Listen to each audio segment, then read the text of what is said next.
Em nome do Senhor Jesus. Quero convidar você a abrir a palavra de Deus nos Salmos 39. Nós vamos ler do verso 1 ao verso 4. E eu creio que Deus tem algo para o teu coração nessa noite, em nome do Senhor Jesus Cristo.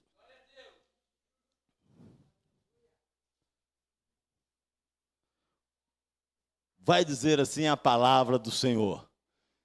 Disse comigo mesmo, guardarei os meus caminhos, para não pecar com a língua. Porém, mordaça a minha boca, enquanto estiver na minha presença o ímpio. Emudeci em silêncio, calei acerca do bem, e a minha dor se agravou. Esbraseou-se-me no peito o coração, enquanto eu meditava. Ateou-se o fogo, então disse eu com a própria língua: dá-me a conhecer, Senhor, o meu fim e qual a soma dos meus dias, para que eu reconheça a minha fragilidade. Senhor, meu Deus e meu Pai, nesse momento, Deus, nós colocamos na Tua presença a Tua palavra. Da mesma forma que o louvor incendiou este lugar, que a Tua palavra também vem incendiar cada coração nessa noite. Eu creio, Deus, que cada um que se achegou aqui nessa noite, eu creio que o Senhor tem algo especial para cada um dele. E isso já foi derramado nos louvor. E eu creio que agora vai ser derramado também através da Tua palavra. A Tua palavra diz: aquele que tem ouvido para ouvir, ouça o que diz o Espírito à igreja. E essa noite o Teu povo chegou neste lugar. Então eu acredito que eles querem ouvir mais do Senhor. Então que nesse momento, ó Deus, que eu diminua para que o Senhor cresça. E que o Senhor use de uma forma especial para ministrar a Tua palavra nessa noite. Em nome do Senhor Jesus. Amém e amém. Pode se assentar. Esse texto, querido, vem falando do grande Davi, em um momento de, posso dizer, de reflexão, um momento pensativo. E ele vem dizendo consigo mesmo para guardar os seus caminhos, para não pecar com a língua, enquanto ele estiver na presença dos ímpios. Ele vem pedindo cuidado, ele vem pedindo intervenção. Davi, que já havia cometido vários erros, pecados, e Davi, ele queria não mais cometer esses erros, querer viver uma vida reta. Mas eu quero me deter com você nesse versículo 4, que é exatamente quando ele vai dizer: dá-me a conhecer, Senhor, o meu fim e qual a soma dos meus dias, para que eu reconheça a minha fragilidade. A medida da vida não é a duração, mas a sua doação. Foi até o tema que eu coloquei nessa mensagem. Porque eu quero levar você a refletir, meu querido, primeiro, o que você tem feito e o que você tem dedicado à sua vida. Em que você tem dedicado a sua vida. Entende que Davi aqui, ele pede para ver o seu fim. E é interessante. Como seria se Deus mostrasse o futuro para você? Como seria se Deus mandasse um anjo para você, ao chegar na sua casa, e dissesse para você: olha, assim como ele falou para o rei Ezequias através do profeta: arruma sua casa que amanhã você vai morrer. Arruma sua casa que daqui 2 dias você vai morrer. Ou vai acontecer isso com você, ou vai acontecer algo com a sua família, com a sua vida.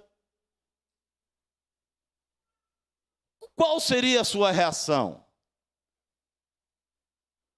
Como seria se você soubesse que você só tem 24 horas de vida? O que você faria? O que você mudaria?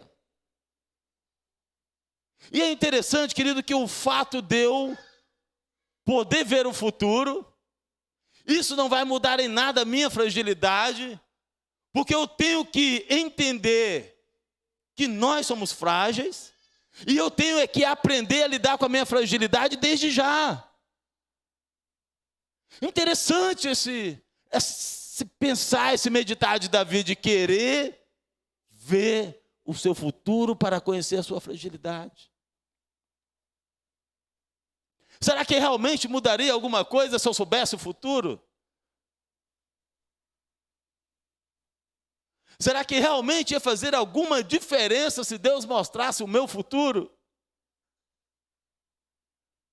Será que eu iria conseguir consertar realmente? Mas é um questionamento. Dá-me a conhecer o meu fim e qual a soma dos meus dias, para que eu conheça a minha fragilidade. A questão, meu querido, é: o que você tem para oferecer hoje para Deus? O que você tem para oferecer diante do altar do Senhor? Quais têm sido as obras das tuas mãos? É interessante quando nós olhamos para a palavra de Deus, sempre quando nós vemos alguém que tinha algo a oferecer, alguma coisa acontecia. Se nós olhamos para Mateus, no capítulo 14, nós vamos ver a partir do versículo 13, falar daquele menino que tinha 5 pães e 2 peixinhos. Ali o Senhor Jesus começa a perguntar para os discípulos o que eles tinham, e ali todos começam a falar que não tinha nada, começam a pedir a Jesus para despedir aquela multidão, para eles ir embora, porque assim eles iriam procurar o que comer. Mas o Senhor Jesus não, ele faz a seguinte pergunta: o que tens? E somente uma criança tinha ali 5 pães e 2 peixinhos para oferecer a Jesus. E ao oferecer a Jesus, nós sabemos muito bem que ali aconteceu a multiplicação, do qual várias pessoas foram alimentadas. Também quando olhamos para a palavra de Deus em João capítulo 2, aonde vai dizer sobre as bodas de Canaã, sabemos que ali estava tendo um casamento, Jesus foi convidado, sabemos que acaba o vinho. E ali Maria fala para aqueles servos fazer o que Jesus pedisse. E Jesus ali olha para aqueles homens e o que eles tinham? Água. Mas aquela água que eles tinham foi o suficiente para Jesus transformar aquela água em vinho. Podemos também pegar no Antigo Testamento o próprio exemplo de Eliseu e da viúva, quando ela fala que só tinha somente ali uma farinha, um pouco de azeite, que ia fazer ali algo para comer para o seu filho e depois iria aguardar a morte, mas ali o profeta manda ela trazer aquele pouco que ela tinha, fazer algo para ele comer, ela faz, eles comem, e Deus continua multiplicando até vir a chuva. O que eu quero dizer com isso, querido? Você tem tudo que você precisa para superar, para vencer o seu presente. Você não precisa de querer saber do futuro, porque você tem no presente.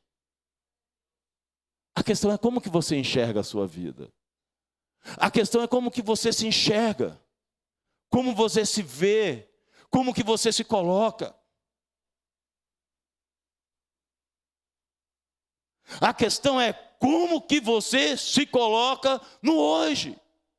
Porque isso aqui é real, é verídico. Aconteceu. Essas pessoas tinham algo, assim como você tem algo para oferecer ao Senhor Jesus Cristo. Todos nós temos. Mas a questão é, o que você tem feito com o que você tem? E por que eu falo que todos nós temos? Porque a Bíblia diz isso. Quando nós olhamos para 2 Coríntios, nós vamos ver o quê? Novamente, 1 Coríntios capítulo 12, que vai falar dos dons. Certo, pastor Paulo? Ali vai dizer que Deus distribuiu dons a cada um. Então, se ele distribuiu a cada um, isso significa o quê? Que eu fiquei sem dom, Altieres? Você ficou sem dom, Eric? Ficou sem dom, João? Não. Todos temos o quê? Um dom. No mínimo, um dom. Mas também não para por aí. Porque, novamente, quando nós olhamos a palavra de Deus em Mateus capítulo 25, a partir do verso 14, vai dizer que o Senhor distribuiu 5 talentos a um. Quantos talentos ao outro? Meu Deus do céu. Vamos ler o texto lá, gente? Vamos ler lá, por favor. Fica com vergonha não, irmão, mas não estou ouvindo, pastor Paulo, vou falar, está olhando assim, né? Por meio das dúvidas. Cadê o texto? Coloca lá para nós. Mateus, capítulo 25, versículo 14. Pois será como um homem que, ausentando-se do país, chamou os seus servos e lhes confiou os seus bens. Continua. A um deu 5 talentos, a outro 2, e a outro 1, a cada um segundo a sua própria capacidade. Então, novamente, todos nós temos pelo menos um talento. E aí eu faço novamente a pergunta: o que tem feito com o que você tem? E isso me leva a ter uma certeza e uma convicção de que nós podemos fazer o melhor do que nós estamos fazendo. Nós somos capazes. Deus nos capacitou, Deus nos chamou, Deus nos escolheu. E nós temos essa capacidade. A questão é como que você vê isso. Eu quero passar um breve vídeo para vocês nesse momento. Gostaria que vocês atentassem. Gosto muito desse jovem Cortella.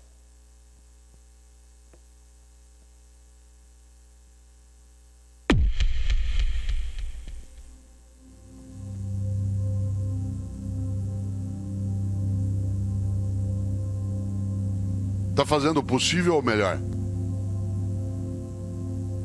Não é o melhor do mundo, é o teu melhor, na condição que você tem, enquanto você não tem condições melhores para fazer melhor ainda.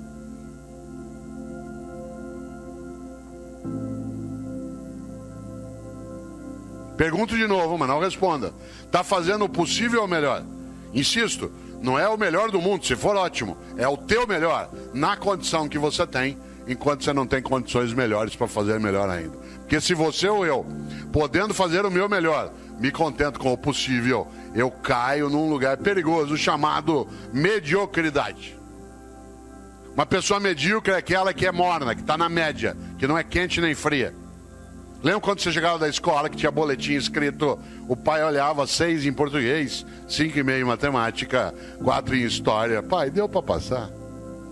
Medíocre. Deixa, eu toco minha vida. Isso é mediocridade. Insisto, uma pessoa medíocre é aquela que, podendo fazer o melhor, se contenta com o possível. Exemplo, mediocridade é falta de capricho.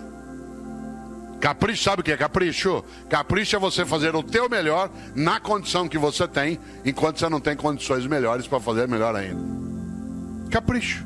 Capricho é você fazer o teu melhor na condição que você tem, enquanto você não tem condições melhores para fazer melhor ainda. Ah, mas já é pobre mesmo? Epa, pobre, mas é limpinho. E tem gente que não é pobre e limpinho não é. E tem gente que é pobre e não é limpinho. Medíocre. Pobre na roça tem roupa de ver Deus. Vai à igreja. Pode, a roupa não é nova, vocês têm remendo, mas tá limpinha. E põe no sol para coarar. Capricho. Capricho é você fazer o teu melhor na condição que você tem, enquanto você não tem condições melhores para fazer melhor ainda. Tem gente que é medíocre. E aí a obra fica medíocre. Ah, mas do jeito que me pago. Ah, mas do jeito que é. Ah, mas eu não tenho condição. Todos os dias nesta cidade, às 3:30 da manhã, algumas pessoas acordam, pegam 2, 3 ônibus ou a moto. E o que ele faz ali? O melhor. Se você perguntar para ele por que ele faz, ele falou, porque é importante fazer. Fazer o melhor naquela condição. Fazer o melhor na condição que tem, enquanto não tem condições melhores para fazer melhor ainda. Há pessoas que, em nome da condição, degradam a ação. Em vez de ter um trabalho que é concomitante. Luta para melhorar as condições e vai fazendo o melhor com aquelas que tem. Ah, mas aqui é assim, eu faço o que eu posso. Por isso, cautela. Tanto disso. Para a vida ter propósito. Para você e eu não termos uma vida banal, fútil, inútil, superficial. É preciso, acima de tudo, que nós sejamos capazes de fazer o nosso melhor. Para isso é necessário pensar na obra.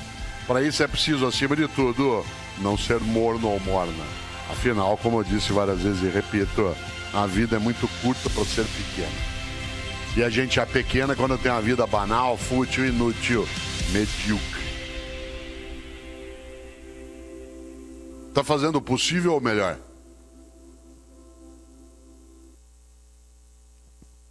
Para nós refletirmos. 3 pontos que ele usa. Fazer o teu melhor, não ser morno, e o quê? E aonde está dizendo isso na Bíblia? Apocalipse. Que Deus vai dizer, estou a ponto de te vomitar. Podemos fazer o melhor. Temos a capacidade de fazer o melhor. Temos um propósito. E acima desse propósito, nós temos um Deus que está com cada um de nós, que caminha conosco. Então, meu querido, eu desafio você a fazer o seu melhor. Não precisamos ser reconhecidos, não precisamos ter mérito. Mas com a condição que eu tenho que fazer o meu melhor. E me desculpe a sinceridade. Muitas das vezes, o problema é que muitos buscam primeiramente o reconhecimento, para depois querer fazer o seu melhor. Vou fazer o meu melhor para quê? Não sou reconhecido. Vou fazer o meu melhor para quê? Depois, a hora que a empresa quiser me mandar embora, vai me mandar embora mesmo, então, fazer o melhor para quê? E aí eu caio nisso que ele falou, mediocridade. Mas aí eu vejo alguém crescendo, eu vejo alguém, aqui eu vou falar do nosso meio, eu vejo alguém sendo abençoado, eu vejo alguém crescendo na graça de Deus, eu vejo alguém crescendo nos ministérios, e aí eu fico com inveja. Ah lá, chegou agora e já está se achando. Estou aqui há tantos anos e ele tomou o lugar e eu não. Será por quê? Será que é porque eu estou buscando um reconhecimento ou será que é porque eu estou tendo uma vida medíocre? Quero ficar ali na média. Eu confesso que mexeu muito comigo na época da nota, porque quando eu estudava, meu Deus, meu objetivo era tirar 5. Tirei 5, passei de ano, está ótimo. Depois que eu vi isso aí, meu Deus do céu, misericórdia. Posso fazer o melhor. Posso fazer o melhor. Confesso que às vezes eu até pergunto ao professor se a minha nota está certa, quando eu vejo que a minha nota é 9, 10. Falei, professor, está certa essa nota aqui? Mas por quê? Porque nós temos a capacidade de fazer o melhor. Deus te deu um dom, Deus te deu um talento, e Deus te deu o mais importante, que é a presença do Espírito Santo sobre a sua vida para te guiar e te conduzir. E a própria palavra dele que diz que nós temos condições, nós temos poderes de fazer obras maiores do que ele fez. Mas a questão é, o que temos feito com o que nós temos? Olha o que vai dizer Jó no capítulo 14, no versículo 1. Vamos ler do versículo 1 ao versículo 9. O homem nascido da mulher vive breve tempo, cheio de inquietação. Nasce como a flor e murcha, fogo como a sombra e não permanece. E sobre tal homem abre os olhos e os fazes entrar em juízo contigo. Quem dá imundícias poderá tirar coisa pura? Ninguém. Visto que os seus dias estão contados, contigo está o número dos seus meses. Tu ao homem pusestes limites, além dos que não passará. Desvia dele os olhares, para que tenha repouso, até que, como jornaleiro, tenha prazer no seu dia. Porque há esperança para a árvore, pois, mesmo cortada, ainda se renovará, e não cessarão os seus rebentos. Se envelhecer na terra a sua raiz, e no chão morrer o seu tronco, ao cheiro das águas brotará, e dará ramos como a planta nova. Jó, para quem não sabe, era um homem abençoado, tanto na caminhada com Deus como em posses. Chega um momento da vida de Jó que começa a acontecer uma tempestade na vida dele. Ele recebe uma notícia que os seus rebanhos começam a morrer, depois ele recebe a notícia que os seus filhos morreram. Tudo de ruim começa a acontecer na vida de Jó. E aí Jó, ele começa a questionar a Deus, ele começa a falar com Deus, tem um momento que chegam os seus amigos e o acusa. Mas quando chega nesse momento do capítulo 14, Jó, é interessante que no versículo 7 ele fala: porque há esperança para a árvore, pois mesmo cortada ainda se renovará, e não cessarão os seus rebentos. Jó, nesse momento, ele começa a fazer um contraste da natureza com a vida do homem. Jó, ele começa a olhar, a pensar e falar: a natureza tem mais chance do que o homem. A natureza, ela tem melhor condições do que o homem. A ponto de dizer que a árvore, ao ser cortada, apresenta melhores condições e o homem não, porque o homem somente a sentença de nunca mais. É interessante que Jó aqui, eu até cheguei a pensar se ele já nem tirou o olho da eternidade, porque ele está olhando o fim do homem como algo presente. Mas enfim, não quero entrar nessa parte. A questão é que Jó, naquele momento de aflição, Jó, naquele momento de dor, de angústia, ele olha para uma árvore, ele vê que aquela árvore tem condições de nascer novamente, tem condições de brotar, mas a sua vida não. A situação que ele passava, a situação que ele estava enfrentando, faz com que Jó, naquele momento, ele já não começa a enxergar alternativas. Ele começa a ver somente o seu problema, ele começa a ver somente a sua dificuldade, e essa também é uma dificuldade nossa, querido, porque quando nós estamos passando por lutas, quando nós estamos passando por provações, nós temos a tendência de fechar os olhos para o sobrenatural de Deus, e começar a focar os nossos olhos somente nas coisas ruins, e aí é onde nós temos a tendência e o perigo de afundar cada vez mais.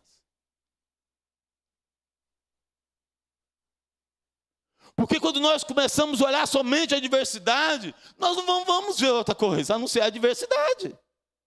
Se eu não tentar tirar os olhos disso, eu não vou ver outra coisa.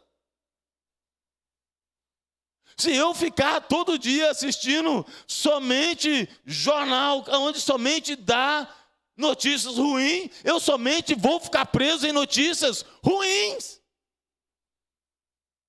Não vou ter um outro olhar, não vou ter um outro pensar, porque eu só vejo coisas ruins. Só escuto coisas ruins. E aí é perigoso Deus estar falando comigo e eu não ouvir a voz de Deus. Porque eu estou tão bitolado no meu problema, estou tão bitolado naquela situação que eu não consigo ouvir a voz de Deus. E Jó passou por momentos assim. Olha que loucura olhar para a árvore e falar que a árvore era mais valiosa do que ele. E aí eu volto para o Novo Testamento, que nós vamos ver muito bem no livro de Mateus. O Senhor Jesus falando que se eu cuido dos lírios do campo, se eu cuido dos pássaros, eu não vou cuidar de você? Ou seja, se da mesma forma que a árvore cortada, ao cheiro das águas, ela vai brotar, meu querido, vai chegar uma hora que você vai brotar. Vai chegar uma hora, meu querido, que esse cheiro dessa água vai bater na sua vida. A questão é, o que você está fazendo com o que você tem?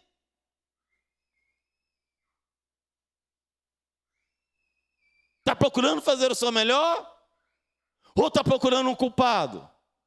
Está procurando fazer o seu melhor? Ou está esperando por outro?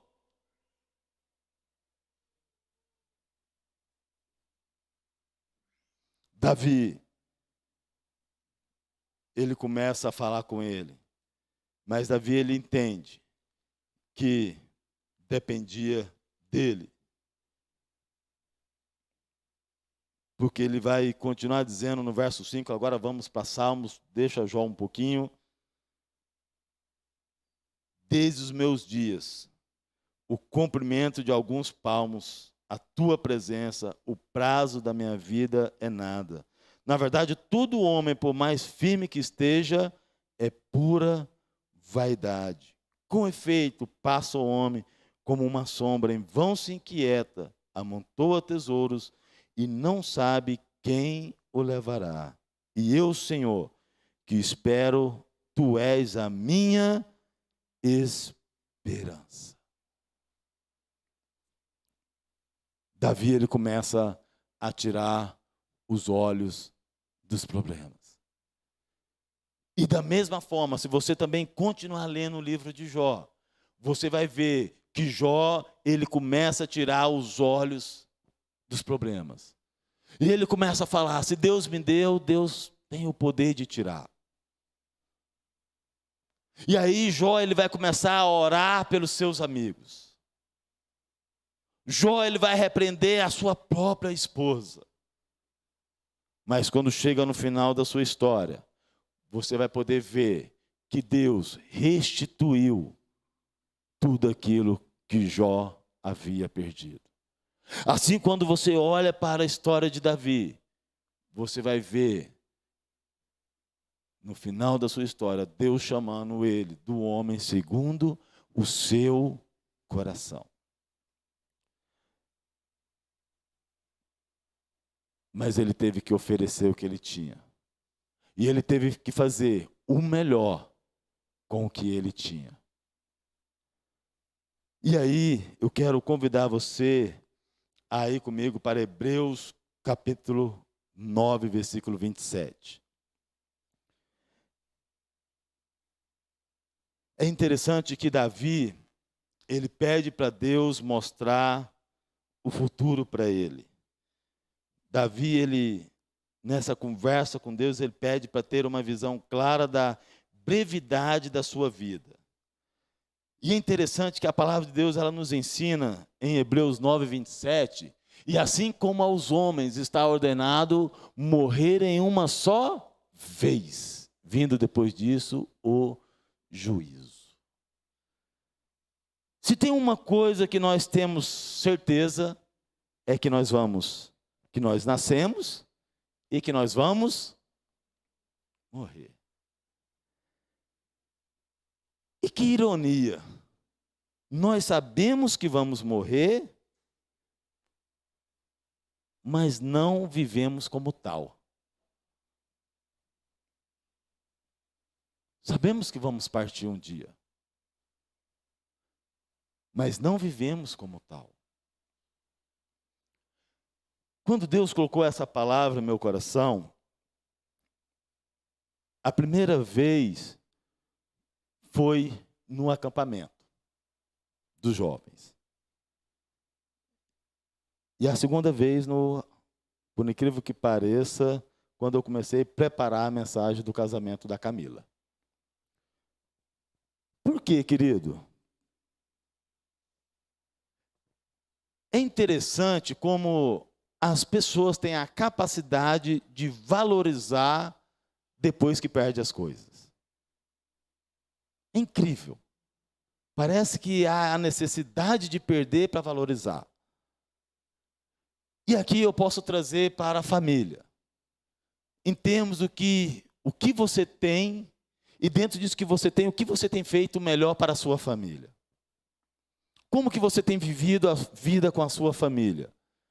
E aqui, quando eu falo família, eu estou falando daqueles que vivem na sua casa. No meu caso, eu, Aline e Ariadne. Essa é a minha família.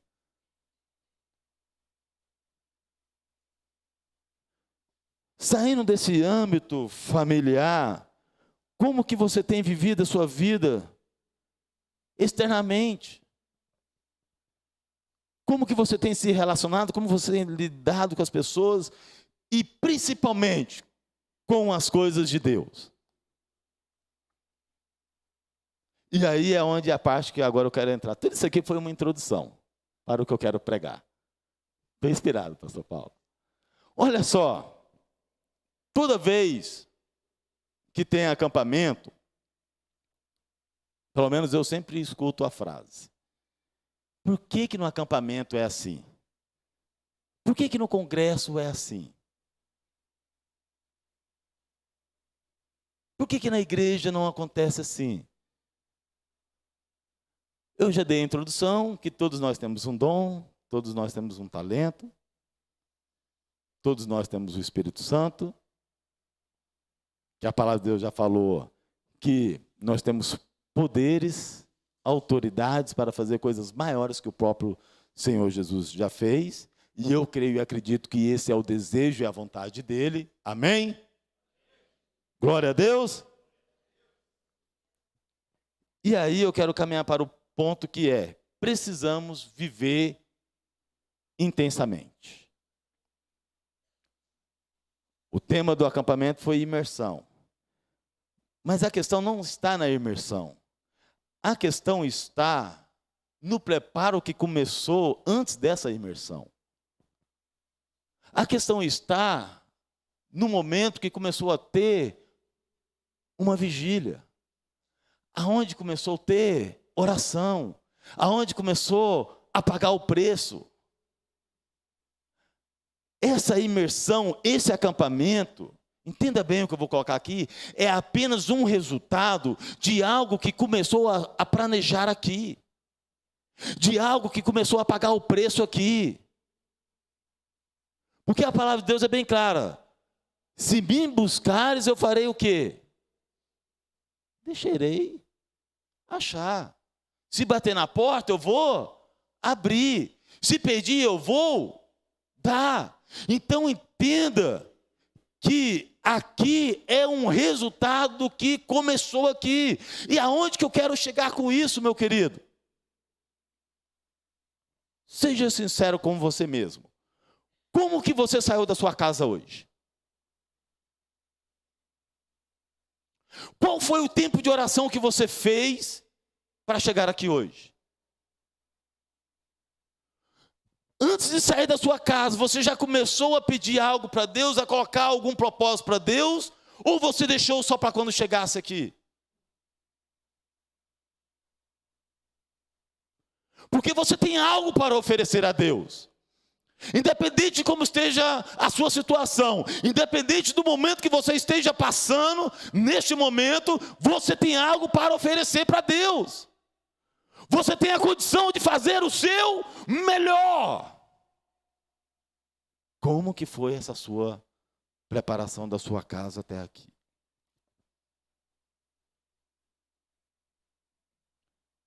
Eu vou dizer que isso é um ponto a mais ou um ponto a menos para você receber algo de Deus. Permita usar dessa forma. Aí você chega aqui. Seja sincero.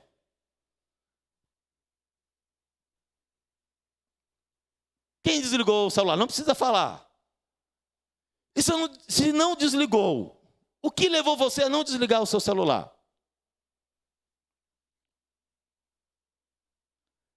Acabou o louvor, vai começar a palavra. Quem já deu aquela olhadinha básica no relógio? Uma das coisas colocadas nos acampamentos e no congresso, nós pedimos que desliguem o celular. No acampamento, glória a Deus, pede para nem levar, mas ainda tem uns incircuncisos que acaba levando. Soltei, pastor. Mas, enfim, infelizmente sempre vai ter, né, aqueles que vão querer e os que não vão querer, infelizmente. Por isso que Deus fala do shoyu e do trigo. Então entenda, mais um processo. Intensamente.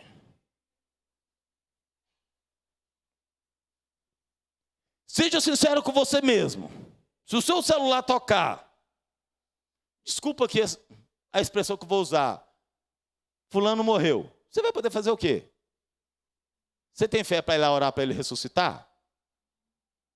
Não, sinceridade, irmão. Se ligar, está passando mal, você vai poder fazer o quê? E dependendo da situação que ele estiver em termos de saúde, será que vai dar tempo de você chegar até o lugar para você poder fazer alguma coisa? Quero levar você a refletir essa noite. E aí? Agora entenda, querido. Como que eu posso ser cheio do Espírito Santo de Deus, se eu estou preocupado que a hora que vai acabar o culto, nossa, já tem meia hora que o pastor está pregando, meu Deus do céu, será que ele não vai parar de falar? Não. Se eu já saio de casa pensando assim, bom, o culto vai acabar às 9, 9h30 eu vou estar chegando não sei aonde, e aí tal, e tal, e tal.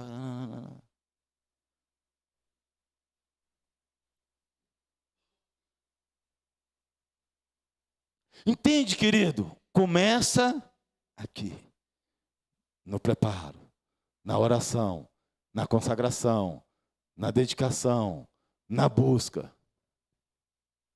para a concretização. Sabe, querido, quando nós vivemos intensamente, isso acontece, porque começa na minha casa e se estende no propósito de Deus. Quando eu fui para esse acampamento, eu orei para Deus. Cadê o Zé? Eu falei assim, Deus, eu sei que o Senhor usa uns irmãos na área da libertação. Então, se tiver libertação, o Senhor usa o irmão Zé, que eu quero só ficar na unção. Deus, dá uma folga para mim. Mas brincadeira, né? Mas, aí o pastor Paulo comentou, né? Nunca viu que ela não chorar tanto. Não. Eu falei para Deus, eu creio que o Senhor vai fazer algo ali naquele lugar. Porque você vai vendo a preparação. E algo comigo, querido. Vocês podem conversar com a minha esposa depois. Quando eu chego em um lugar onde eu estou focado para aquilo ali, igual os meninos estavam em consagração tudo. Quando eu cheguei naquele lugar, meu corpo começou a doer. É a primeira coisa que eu sinto. E eu falei assim, meu Deus, eu pedi para o Senhor para usar somente o Zé, Deus, o Senhor já vai me usar, né? Mas que eu sei que Zé é muito usado na área de libertação, assim como a minha pessoa, e glória a Deus por isso. É gratificante, né, Zé? É gratificante, por mais que a gente fica moído depois. Mas entenda que aí eu falei, meu Deus, que nada venha atrapalhar. Sabe, querido, fazia tempo que eu não via, pastor, pessoa que era liberta hoje e amanhã era batizada com o Espírito Santo. Fazia tempo, irmãos. Sério, fazia tempo. E Deus me deu esse privilégio de poder estar ali vendo aquela pessoa sendo libertada, orar com ela e no outro dia você vê a pessoa sendo batizada com o Espírito Santo. Sabe, queridos, depende de você. Depende de você. Como que você quer ser usado por Deus? A forma com que você sai da sua casa e chega aqui neste lugar vai ser a forma que você vai ser abençoado. Porque você tem que desprender. Tem que desprender.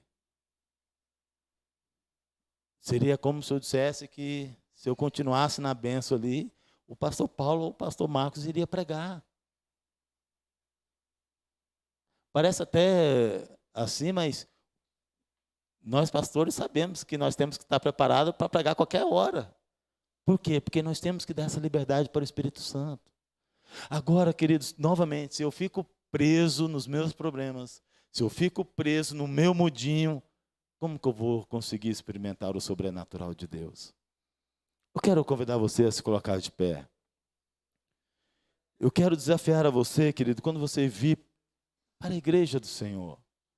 Eu sei que temos os nossos afazeres, eu sei que temos os nossos compromissos, mas que você venha realmente com o seu coração aberto. Novamente, independente do momento que você esteja passando. Porque Davi, ele estava num momento difícil da sua vida. Assim como Jó estava num momento difícil da sua vida. Mas enquanto Jó, enquanto Davi, enquanto eu e você ficarmos presos nos nossos problemas, ficarmos presos na nossa dificuldade, ficarmos presos na nossa limitação, nós não vamos ver o agir de Deus. Nós não vamos ver o sobrenatural de Deus acontecer na nossa vida. Não é o melhor, mas é fazer o melhor com aquilo que você tem. Quem é que pode dar um glória a Deus? Se você tem uma voz, então você consegue dar o melhor desse glória a Deus. Se você tem as suas mãos, você pode fazer o melhor com as suas mãos. Com aquilo que você tem, faça o seu melhor. Se é um pouco de farinha, então faça uma farofa crocante, gostosa, não sei, mas faça o seu melhor. Aquela mulher não tinha um chocolate, aquela mulher não tinha nada, não tinha cobertura, não tinha nada. Só fez o bolo ali com aquela varinha, com aquele azeite. Fica até perguntando, como um bolo só com farinha e azeite? Mas enfim, foi o que ela tinha. Ela fez o melhor para o profeta comeu, ela comeu, o seu filho comeu e não morreu. Aconteceu algo impactante no acampamento, que foi quando o pastor Paulo perguntou para os jovens: você está disposto a largar tudo para seguir a Cristo? Poucos vieram no altar, mas eu tive a oportunidade de conversar com uma jovem, e eu falei para ela: sabe por que nós deixamos de experimentar o melhor de Deus? Porque quando Deus pede para nós largarmos para seguirmos Ele, nós olhamos para o que temos, e aí é o nosso erro, porque nós não temos nada. Nós não temos nada. Como que eu vou preocupar com o que eu tenho? E aí esquecemos que se Deus pede mão para mim abrir mão da minha família, entende que lá na frente Deus vai me restituir. Porque não tem nada que Deus pede para mim, para você, que Ele não nos dê em dobro. A questão é que nós olhamos o que eu vou deixar e esquecemos de olhar para o que Deus vai me dar, para o que Deus vai acrescentar. E foi isso que aconteceu nesse acampamento. Porque nós olhamos para o que Deus poderia fazer, e aí o milagre acontece. Eu quero convidar você a fechar os seus olhos. Eu não sei qual é o seu desespero, eu não sei qual é o seu medo, eu não sei qual é o seu receio, eu não sei qual é a sua fragilidade. No caso de Davi, eu sei que ele estava preocupado com a sua língua, com o seu falar, pelo fato de ser rei. Eu sei que na vida de Jó era por causa da enfermidade que ele estava passando. Mas essas duas pessoas viram o poder de Deus. E eu quero desafiar a você. Eu não sei em qual área dessa mensagem ela falou em seu coração, mas se você se sentir desafiado, eu quero que você saia do seu lugar e venha aqui na frente, que eu quero orar com você. Eu quero orar pelo seu medo, eu quero orar pela sua fragilidade, eu quero orar por você. Todos nós temos as nossas limitações, todos nós temos as nossas dificuldades, mas se você for sair daí, do seu lugar, eu quero que você saia olhando para o que Deus vai fazer com você, em nome do Senhor Jesus. Eu creio nisso. Uma chance igual a Senhor, meu Deus, meu Pai, nesse momento, Deus, nós colocamos diante da Tua presença. Meu Deus, pedimos ao Senhor, ó Pai querido, nos ajuda, Pai. Podemos entender, ó Deus, através da Tua palavra, que o ver o futuro não vai nos ajudar em nada. Eu souber os meus dias, não vai me ajudar em nada, porque o que eu preciso para hoje, o Senhor me concedeu. O Senhor me concedeu o dom, o Senhor me concedeu o talento, o Senhor me concedeu o Teu Espírito Santo, que convence de todo pecado, que convence de toda justiça. Então, Senhor, nos ajuda a usarmos as armas que nós temos. Senhor, meu Deus, meu Pai, eu coloco diante da Tua presença a vida de cada um que chegou aqui no Teu altar. Senhor, meu Deus, em nome do Senhor Jesus Cristo, eu te peço, Pai, ajuda a Tua serva, Deus, a sair desse estado que ela se encontra. Que o Senhor possa abrir os olhos dela nesse momento, para ela poder enxergar o valor que ela tem.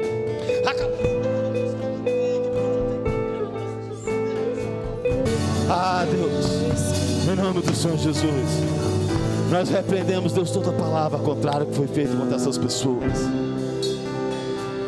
Deus, elas são capazes, elas são escolhidas do Senhor.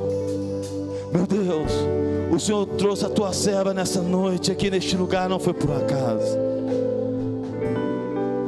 O Senhor viu a sua oração, o Senhor viu o seu choro, o Senhor conhece o desejo dessa serva, meu Deus.